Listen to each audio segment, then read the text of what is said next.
अथन्यास प्रवक्ष्यामि शृणद्य मुनिसात्तवा असीत् तुंगध्वजो राजा प्रजापालन तत्परा प्रसादं सत्यदेवस्य तगक्तं दुःखमावपाः एकदा सवनं गत्वा हत्वा बहुविधान् पशून् आगत्यं वटमूलं च दृष्ट्वा सत्यस्य पूजनं गोपा कुर्वन्ति सन्तुष्टा भक्तियुक्ता सबान्धवा। सूत जी ने सौनकादिक ऋषियों से कहा, हे ऋषियों, मैं एक और कथा कहता हूँ, आप लोग सुनो। सतयुग में एक राजा तुंग ध्वज था जो अपनी प्रजा को पुत्र के समान मानता था और नीति निपुण चाहिए नृपति पालक प्रजा महान देश शत्रु के सामने करे न म्यान कृपान। इस प्रकार का प्रजा पालक राजा सत्यदेव के प्रसाद त्यागने के कारण महान दुख को प्राप्त हुआ।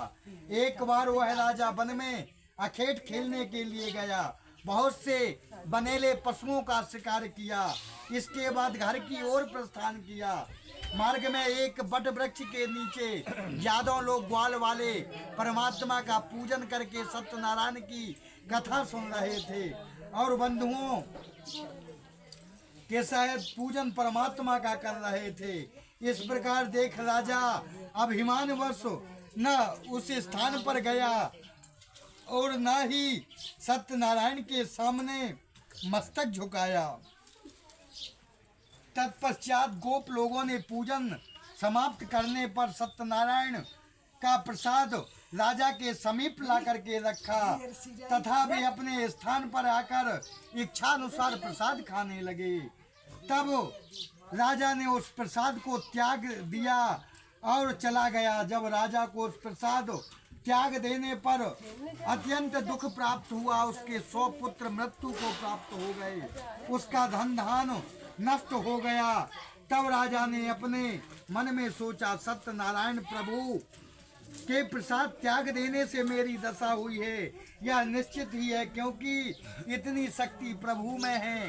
रंकम करोति राजानम राजानम रंकमेव च धनम निर्धनम चैव निर्धनम धनम तथा। कि यह कृपा, इस प्रकार सोचकर राजा शीघ्र ही उस स्थान पर गया जहाँ पर सत्यनारायण का गोप पूजन कर रहे थे। तत्पश्चात राजा ने भक्ति का तथा श्रद्धा पूर्वक तथा सहित गोप लोगों का सत्यदेव के साथ पूजन किया।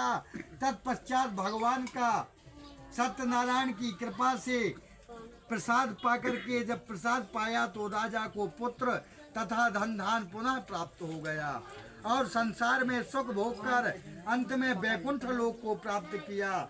सूत जी महाराज बोले, हे सौनकादिक ऋषियों, जो मनुष्य सत्यनारायण प्रभु के इस परम दुर्लभ व्रत को करता है तथा मनोरथ सिद्ध करने वाला पुण्यदायक कथा श्रवण करता है, वह सत्यनारायण के प्रसाद से धन धान को प्राप्त करता है।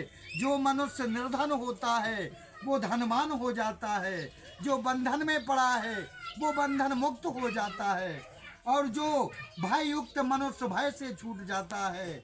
इसमें संदेह नहीं, सत्यनारायण के प्रसाद से मनुष्य इस लोक में वांछित सुख भोग करके और स्वर्ग को प्राप्त करता है। हे ब्राह्मणों, इस प्रकार जो सत्यदेव के व्रत को आप लोगों से कहा, उसको करने वाले मनुष्य संसार सागर से मुक्त हो जाते हैं और कलयुग में इससे फल विशेष फल देने वाला और अन्य कोई व्रत नहीं है, उपाय नहीं है।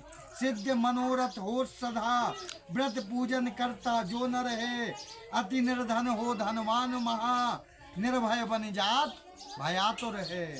कवि चंद युत बंधन बंधनहीन बने, तरि जात महासुख सागर है, तरि जात महादुख सागर है। कवि चंचल सत्य कथा कलि में, नहचे सुख संपत्ति को घर है। ऐसे वांछित फल देने वाले प्रभु को कोई काल कहता है तो कोई ईश कहता है, कोई सत्यनारायण कहता है, कोई सत्यदेव कहता है। यह सत्यदेव प्रभु अनेक रूप धारण करके पृथ्वी पर मनुष्यों का मनोरथ पूर्ण करते हैं तथा इस कलयुग में यही सनातन विष्णु सत्य रूप धारण करके सबकी इच्छा पूरी करते हैं। सूत जी कहते हैं, हे ऋषियों, जो मनुष्य यह कथा नित्य पढ़ता तथा सुनता है, जो इस कथा को नित्य पढ़ता या सुनता है, वह सत्य देव के प्रसाद से पाप मुक्त हो जाता है। जो मुनीश्वरों जिन्होंने पूर्व जन्म में सत्यनारायण स्वामी का पूजन किया था, उनके दूसरे जन्म का हाल देख लो। सुनो, सतानंद जो महान विद्वान थे, वे दूसरे जन्म में सुदामा नाम के ब्राह्मण हुए और भगवान की श्री कृष्ण की भक्ति करके मोक्ष को प्राप्त हुए। भिल्ल लकड़हारा दूसरे जन्म में स्वयं निषाद केवट हुआ। वह रामचंद्र जी को गंगा पार उतार कर स्वयं उनकी कृपा से भव सागर से पार हो गया, अर्थात बैकुंठ धाम को प्राप्त किया। और उल्का मुख राजा दूसरे जन्म में स्वयं महाराज दशरथ हुए, जो भगवान श्री रंगनाथ का पूजन करके मोक्ष को प्राप्त हुए। और साधु वेश दोनों सत्यवती लीलावती मोरध्वज धर्मराज सत्य संग मोरध्वज राजा हुआ, जो ऐसा सत्यवती राजा था जिसकी धार्मिक धर्म पत्नी स्त्री के समान जिसने सत्यवादी और धार्मिक की अपनी स्त्री के साथ अपने पुत्र का दाहिना अंग परमात्मा को काट करके ब्राह्मण रूपी श्री कृष्ण को देना स्वीकार कर लिया था। इतना कठिन प्रण करके उसने परमात्मा से वरदान ले लिया था, प्रभु ऐसा जाकर के कलयुग में किसी भक्त की परीक्षा नहीं लेना, वरना आपका तिरस्कार होगा, आपको कोई मानेगा नहीं, आप बाधा से युक्त हो जाएंगे। भगवान ने राजा से कहा, हे राजा, मेरा सिंह तो भूखा है, वो भोजन करेगा और तो इकलौते पुत्र का करेगा। आप राजा रानी काटेंगे और नेत्रों पर आंसू न आना चाहिए। उन्होंने काट करके खिलाया, आंसू आया तो ताम्रध्वज ने कहा, एक अंग से आया, दूसरे अंग को एक अंग कितना भाग्यशाली है जो सिंह की भूख बुझा करके उसको तृप्त कर देगा, और दूसरा अंग कितना अभागी है कि जो कोई काम में नहीं आएगा। इसलिए एक आंख से आंसू पात्र हो रहा और कोई कारण नहीं। परमात्मा ने 5 थाली लगवा करके चारों को बिठला करके ताम्रध्वज को बुलवाया कि अपने पुत्र को आवाज लगाओ।